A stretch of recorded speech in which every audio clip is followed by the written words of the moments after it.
She was born in chains, but her soul was already free. A woman barely 5 feet tall, with a scar on her head and fire in her spirit, who became the most feared conductor on the Underground Railroad.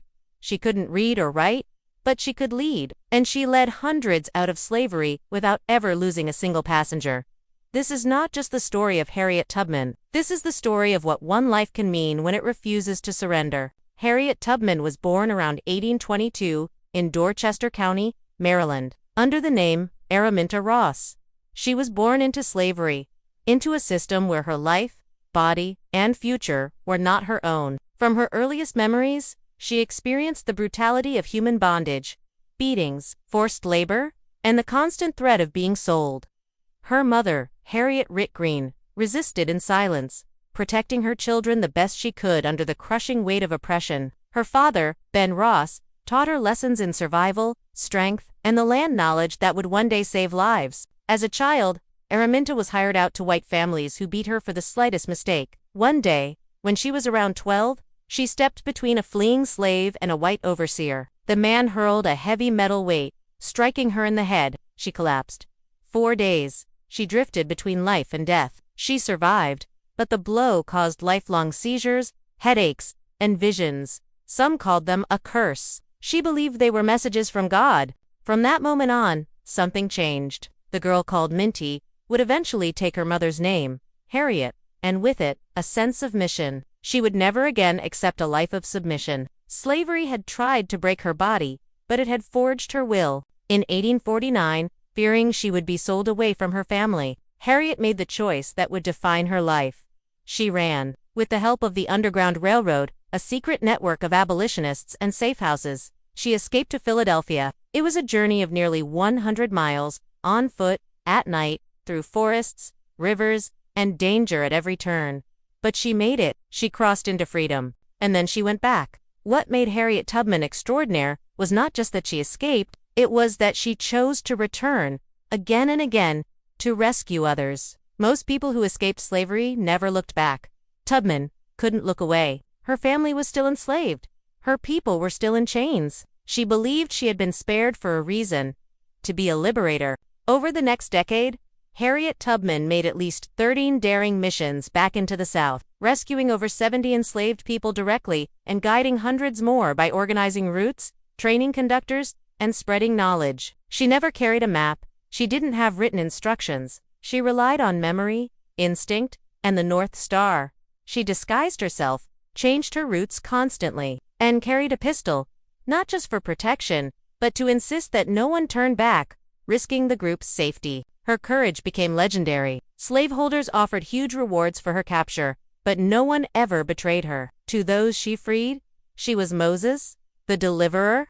To the South, she was a ghost. Impossible to catch, impossible to predict. To the abolitionist movement, she was a living symbol of hope. But Harriet Tubman's fight was not limited to secret escapes and forest trails. As the nation hurtled toward civil war, she became an active supporter of Union efforts. When war finally erupted, she served the cause, not with speeches, but with action. Tubman worked as a nurse, a spy, and a scout for the Union Army. She treated wounded black soldiers. She gathered intelligence from enslaved people behind enemy lines. And she made history. In 1863, she became the first woman in U.S. history to lead an armed military expedition, the Combahee River Raid in South Carolina. With a group of Union soldiers and local guides, she planned and executed a mission that freed more than 700 enslaved people in one night. It was a masterclass in strategy, courage, and defiance. She was no longer just a conductor.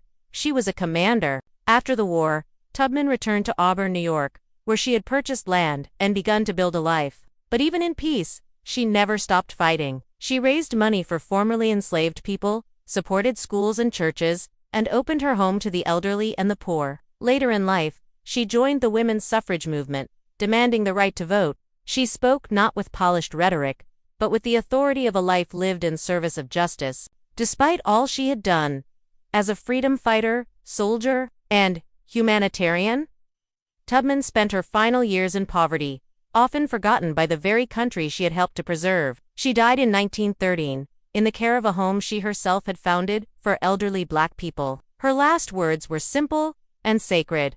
I go to prepare a place for you. Today, Harriet Tubman stands as one of the most powerful figures in American history, not because she ruled a nation, but because she refused to accept one that ruled by cruelty. She was never president, never wealthy, never famous in her lifetime, but she did something far rarer.